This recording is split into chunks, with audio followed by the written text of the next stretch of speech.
Boa noite. Podemos atualmente, com a tecnologia que temos, criar algo como Aces, o jogo de Ready Player One, pois isso mesmo se perguntou Zuckerberg, e agora ele tem atualizações para apresentar pernas. Gosto de Ready Player One, tanto o livro quanto o filme. Ambos são agradáveis porque contam histórias distintas. E se alguém notar, pode ver que quando Ernest Cline escreveu o livro em 2011, o que ele estava realmente descrevendo era um jogo blockchain. Sem saber, durante o filme podemos ver um videogame de realidade virtual chamado Aces, no qual as pessoas jogam para escapar da vida real, que se torna dolorosa devido ao caos e à escassez em que o mundo está mergulhado. Holiday é o falecido criador do jogo e escondeu um ovo de Páscoa dentro que dará controle total do videogame e um prêmio monetário ao que conseguir encontrá-lo. Além de alguns jogadores, há uma empresa chamada IOI que pretende assumir o controle do jogo, enviando muitos de seus trabalhadores para encontrar este ovo. No entanto, o que mais nos chama a atenção neste filme é porque as pessoas andam na rua com capacetes de realidade virtual sem se chocarem com nada.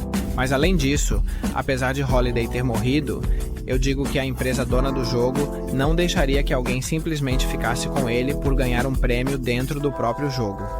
Ou seja, essa empresa terá programadores, acionistas, um executivo, enfim, o que qualquer empresa tem, e se for assim, seria tão simples quanto tocar no código para impedir que alguém pudesse encontrar os ovos do Holiday. Chamaremos isso de problema dos ovos. Mas claro, tudo isso seria absurdo a não ser que se tratasse de um jogo blockchain, dado que em um jogo desse tipo não se poderia realizar as mudanças que quisesse, já que o código estaria na blockchain e seria imutável, inquebrável, impermeável e ignífugo. Mas isso é verdade. Não. Para mim, fazer um jogo como Ready Player One, em que exista um mundo que não seja controlado por uma empresa, mas que seja um mundo com servidores distribuídos e que ninguém tenha o controle, é uma ideia que me encanta. E se eu pudesse conectar diretamente ao cérebro e jogar, eu faria. Mas isso é barbaridade. Ficaríamos desumanizados. Você está esquecendo o mundo real. O que importa? Acho que vocês superestimam o mundo real. Agora, é possível fazer um jogo descentralizado. Vamos ver. Há centenas de jogos blockchain, por isso vou me concentrar nos três principais, que são Sandbox, Axie Infinity e Decentraland. Para mim, há 4 pontos de descentralização, sendo um deles estar em uma blockchain descentralizada que permita a governança, ou seja, que a própria comunidade decida para onde vai o projeto, que possam votar e tudo isso. Depois 3, que sejam os usuários quem criem o conteúdo. 4.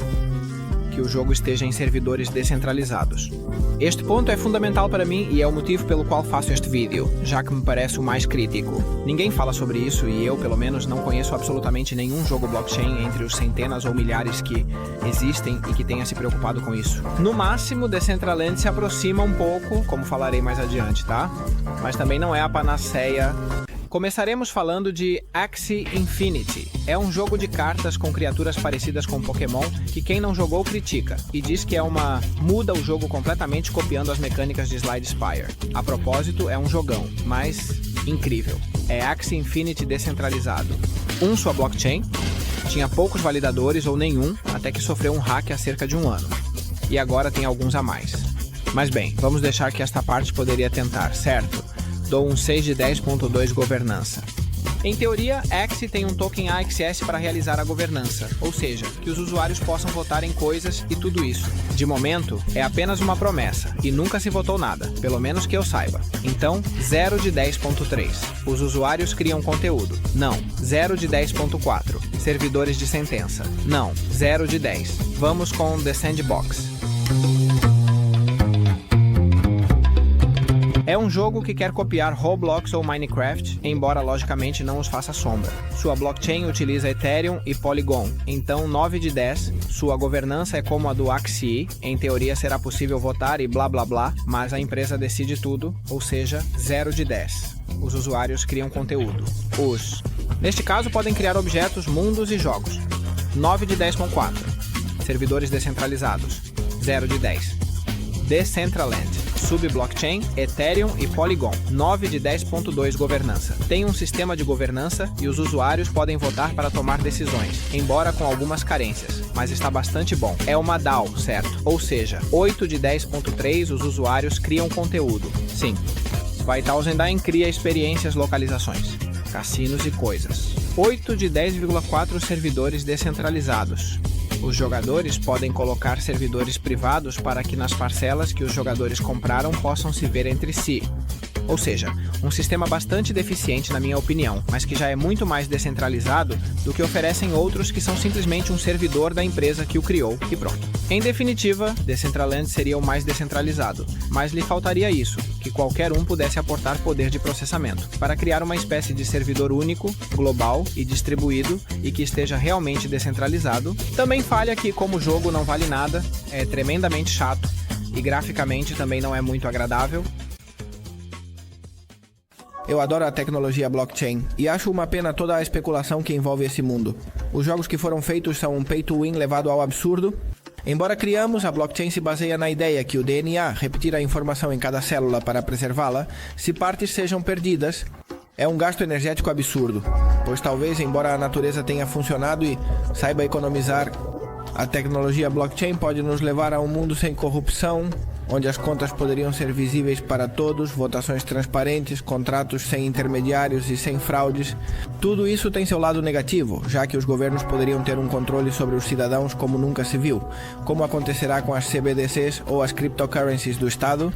Aí finalmente teremos um Ready Player One na vida real, pelo menos no que diz respeito à parte distópica, o que é mais parecido com um jogo descentralizado. Atualmente, após pesquisar bastante, pode-se dizer que não existe nenhum jogo ou rede que permita fazer jogos descentralizados no momento. Alguns projetos são Shaya, Golem, Cartese e IPFs, mas nenhum oferece o que realmente seria necessário, porque algumas de suas partes estão centralizadas, porque a latência é um problema grave, ou porque são apenas pequenas partes do que realmente seria necessário. E então, o que seria necessário? Servidores distribuídos.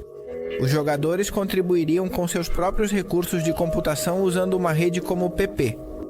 A validação PP utilizaria um mecanismo de consenso distribuído onde os nós validam as ações do jogo em tempo real e sem sobrecarregar a rede. Dados na blockchain. Os objetos e a economia do jogo seriam armazenados na blockchain, e assim você sabe que nenhum jogador ou empresa pode manipulá-los. E então a governança seria comunitária. A comunidade votaria nas decisões importantes do jogo usando tokens de governança, o típico. O principal desafio seria reduzir a latência.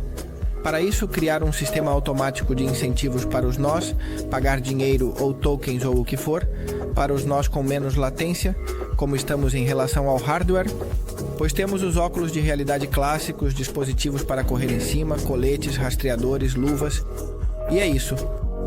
Essas pessoas têm uma máquina para produzir cheiros. Tudo isso junto poderia proporcionar uma experiência bastante alucinante. E de fato há um youtuber que já o testou. Deixo o vídeo na descrição caso vocês se interessem. Mas eu realmente acredito que o ponto de inflexão para podermos viver em um universo assim seria quando conectarmos diretamente o cérebro à máquina.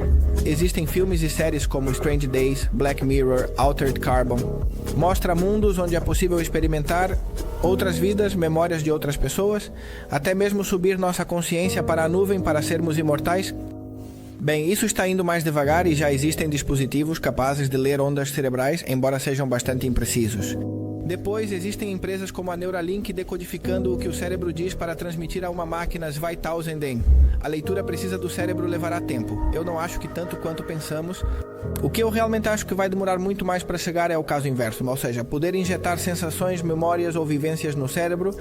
Acho que isso realmente será o ponto de inflexão. E se conseguir no futuro, de fato abre muitos dilemas e desafios.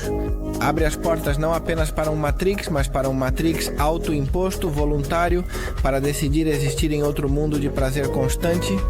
A verdadeira pergunta em todo este vídeo seria por que as imagens de estoque sempre vão realmente de fato em câmera lenta?